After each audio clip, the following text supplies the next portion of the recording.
Welcome back to the Big Ranch Show. Today we're going to talk about the Hunter Biden trial that's going on this week, how we got here, and my thoughts on the whole idea that president's sons are so important.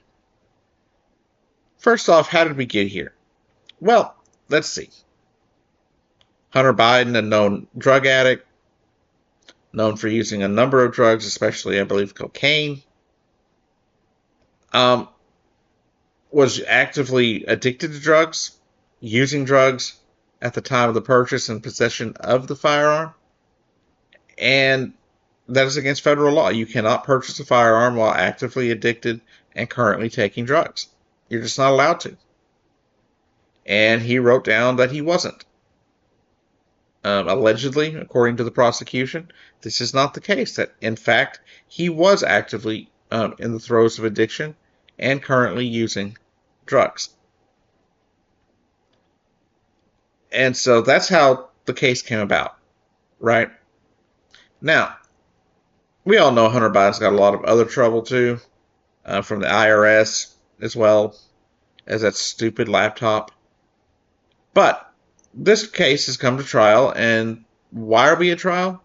Because there was a plea deal that the judge rejected back last year that the DOJ had brought, and the judge said no. It was too lenient, and the case ended up going to trial. And that is where we are now. Day 3 of the Hunter Biden federal gun case trial. Now, we've already gone through what he did and everything. We'll talk about a little bit about the case itself. Okay, his ex-wife and his ex-girlfriend have both testified already in this trial. The person that sold him the gun is testifying today. The ex-wife and ex-girlfriend are testified about his past drug use and the drug use around the time of the purchase of the firearm. And that's where we are, right? And that's pretty much everything about the trial. Now, sure, I believe somebody that breaks the law, especially when buying a firearm, should be held to account. Do I really think it's that big of a deal in the whole scheme of things of this country? No. No, I don't. Because I don't think the sons of presidents are that important. If they commit a crime, they should go to prison like anybody else. That's fine with me. Right? From what we've seen, both candidates have sons who were very questionable in their dealings. So, I just don't think sons are that important. Right? Now, if this was a kid that, if, say, Hunter was still a kid, and he was under 18, living at the White House with his dad, that'd be a different story. But adults don't have, but the president has no control over what their scumbag son does. Honestly, though, I don't think it's that important. And I don't say that he seems like a scumbag because of his drug use. That's not it at all. I want to be very clear about that. The people that are in the throes of drug addiction, that are using drugs, they're not terrible people just for that purpose. Right? They may be terrible people for other things they've done. And there are a lot of dealings that Hunter Biden has done that make him look like a very terrible person. But the thing is, addiction isn't easy. I've had family members who've gone through addiction. And friends. And it's not easy for them. They have a very hard time getting out of it. But you also have to be held to account for the laws you break when you're, going through addiction. And that is what he's dealing with now. It's the whole you reap what you sow kind of thing, right? So, aside from what Hunter Biden did, or allegedly did, and what people have alleged that Don Jr. has done, the president's sons are not important in the whole scheme of things. We have veterans who are starving, homeless, Some of them can't even access VA help because they're so far away from a VA hospital. We have children who are having to go without lunch at school because of school lunch debt. Something that shouldn't exist.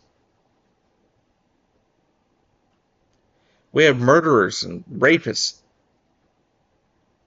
and all sorts of terrible people running the streets. And we're worried about a president's son doing something criminal. Like he's the worst thing to ever happen. There are far worse things to have happened than to have lied on a federal form. Anytime one of our veterans is homeless, that is far worse than some guy who snorted coke and bought a gun. Every time a veteran dies of starvation, that is more important than a guy who snorted coke and bought a gun. Every time a veteran commits suicide, that is far more important than a guy who snorted coke and bought a gun.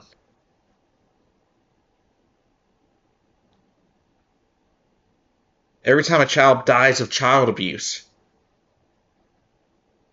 that is more important.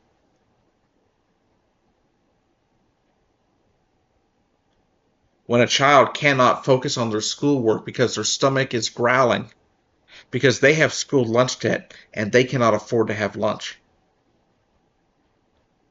That is more important than some guy who snorted coke and bought a gun. We have so many bigger issues in this country, so many bigger fish to fry in this country. Yet we're focused on this. We're not focused on somebody who, harmed a lot of people. We're not talking about somebody who, tried to incite an insurrection. We're not talking about somebody who, stole documents and possibly gave them to other countries. Right? We're talking about a guy who snorted coke and bought a gun.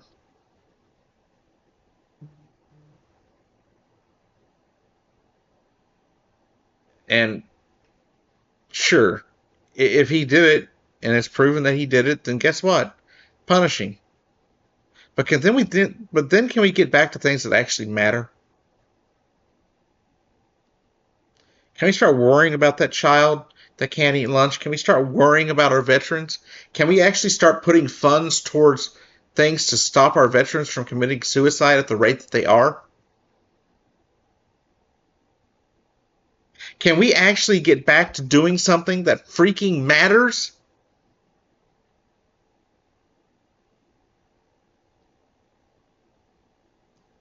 Can we get back to making sure that no child goes hungry at school? Can we go back? Can we start fighting for the lives of our veterans? Please?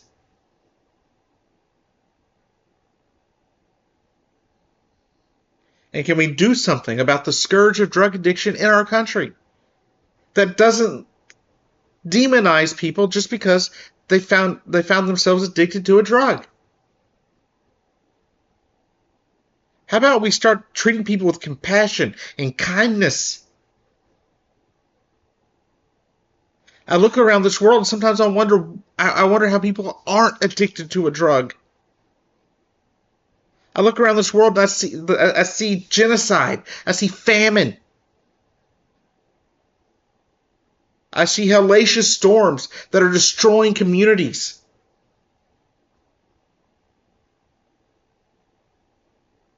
I see an American dream that is dying.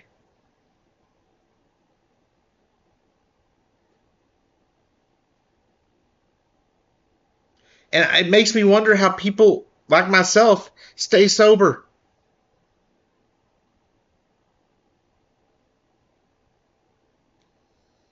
There's a reason I take breaks from this stuff. There's a reason I don't sit here on this channel every single week anymore. It's because I can't stand looking at the news. So I take a break and then I come back.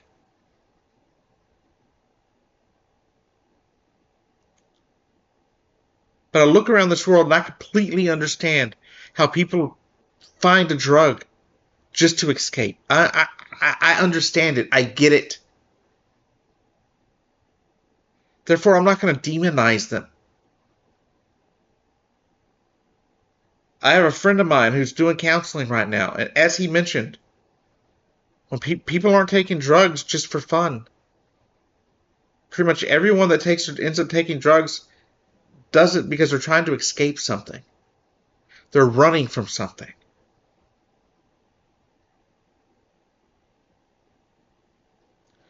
And honestly, I think we all have our addictions. We all have our things that we do for escape, right? My addiction is caffeine. Is it as bad as other drugs? No. But in the end, will consuming too much caffeine be a problem? It, it could be. We all have our vices. We all have things that we cling to. And a lot of us have things that we're running from. Things we don't want to deal with. So we bury ourselves in work or a video game or online social media.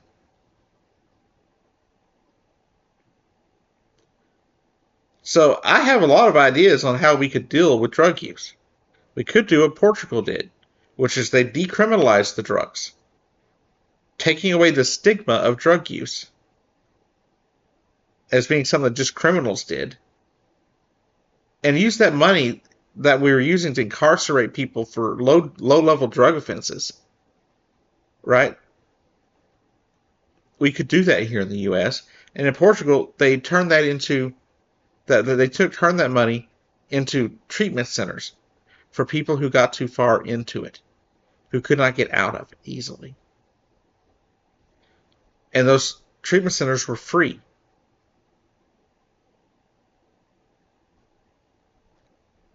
Other countries have had setups where you go and they will divvy you out a proper dose of your drug of choice to at least keep you from overdosing. And they also offer you help to get out of to get through addiction. But they also understand and realize that people aren't going to just change, right? Not everybody's going to be open to change. They're not going to be open to getting off a drug until it's the right time for them.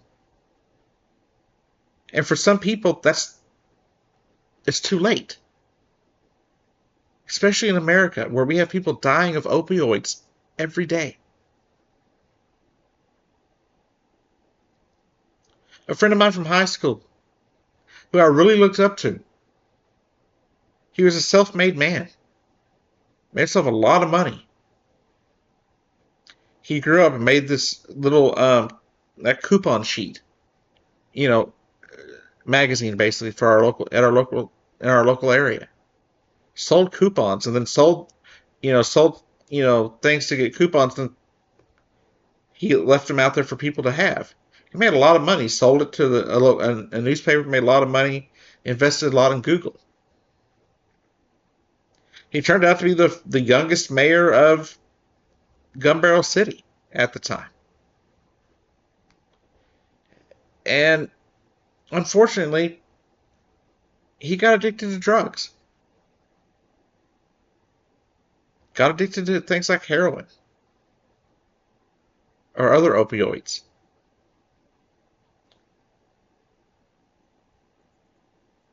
And we lost him. He died of an overdose, I believe in 2014. Had everything going for him. He was teaching, he had, good money coming in through investments in Google from back when he sold his magazine. sold off his magazine. He bought a bunch of Google stock when it was new. You know, he was doing fine. But unfortunately, he got back into addiction. Something he got into when he was in college, and when he ended up back in the same area, he went back to doing the same stuff.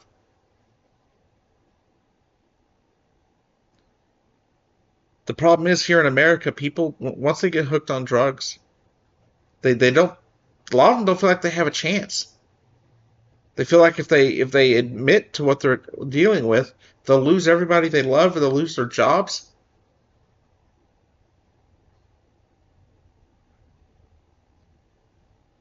And it's just not easy. Addiction is not easy.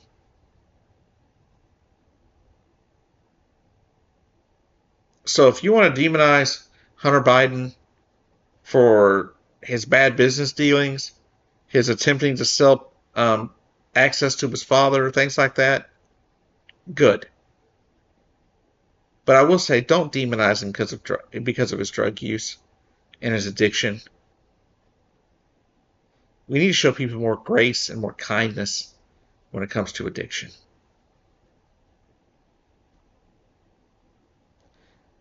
But you got to hold people to account too. Anyways, this has been the Big Rant Show. I'll see you down the road.